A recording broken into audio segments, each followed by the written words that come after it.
Bittersweet draw for Spain and Germany. More bitter for Germany and more sweet for Spain, because Spain is now 1 point away from the qualification to the round of 16.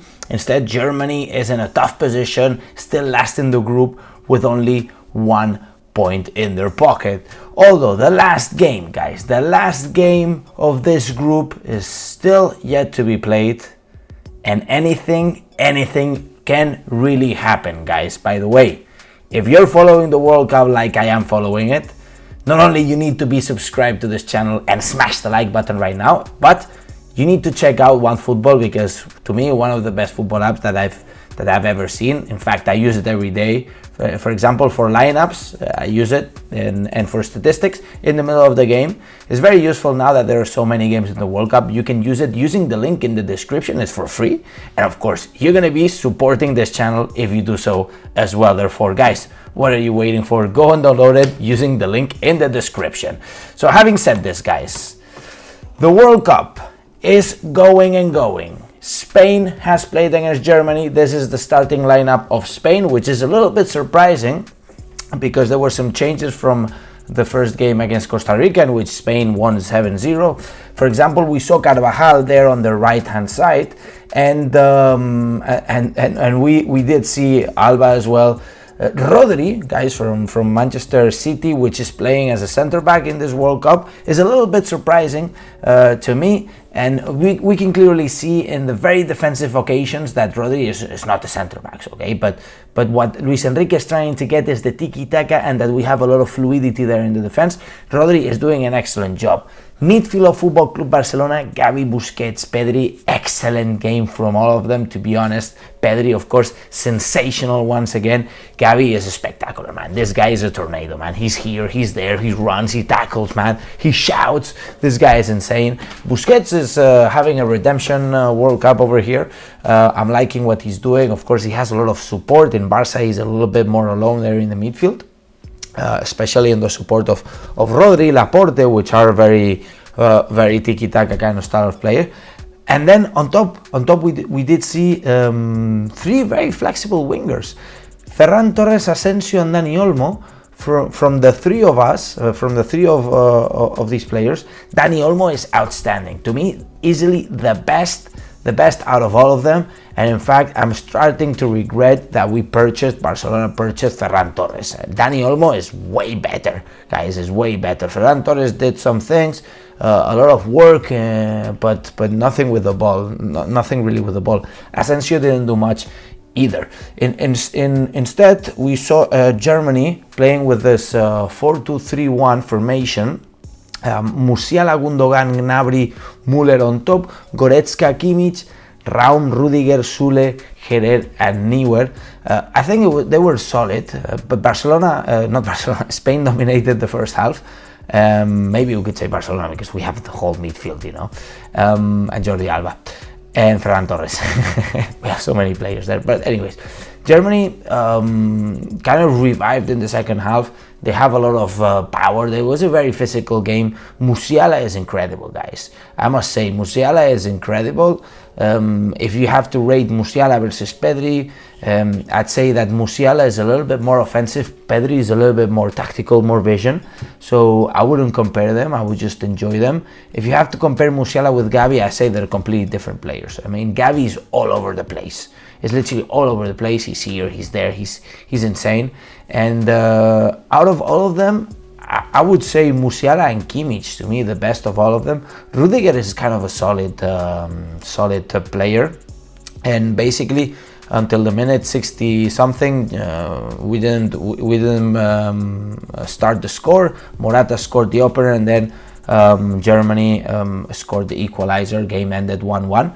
And things right now in the group are kind of heated. These are the games from the Group E today and the Group F, both of the groups that played today. We had Costa Rica beating Japan, which is a surprise because Japan did beat Germany in the first game. That's why right now they're in a tough position. Morocco beating Belgium. That's another surprise. We had two surprises this morning. In saying that Morocco beat Belgium. Belgium is nowhere near their level. And to be honest, I look at their team and I'm not surprised. They are not that good this season, this World Cup. Croatia coming back from the opener of Canada. It was fair. I think that Canada has a good level, but still not getting to the top European teams like Croatia. And then Spain, Germany. As I said, guys, the groups are heating up, guys, especially Group E, which has a lot open right now. If we actually look at this group and make the calculations, so Spain is playing against Japan, and Spain only wins one more point to get to the round of 16. If Spain pockets one more point, they're in, okay? But this is the combination, guys. This is the combination that could get Spain out of the World Cup. It's now Spain-Japan. If Japan wins the game, okay, they would get 6 points. 3 plus 3, 6 points. And Spain would stay with 4. And if Costa Rica beats Germany, they will get 6 points as well. Therefore, Germany and Spain will go through, and Japan and Costa Rica will get to the round of 16. Very improbable, but it's right now the only way in which I really see that Spain can get out. I think there is another way. I think there is still another way, actually. In fact, if Spain loses against Japan and Germany beats Costa Rica and scores a lot of goals against Costa Rica, so the goal difference, they have to beat the goal difference of Spain, which is impossible basically, because we do have 7 goal difference here. They have -1.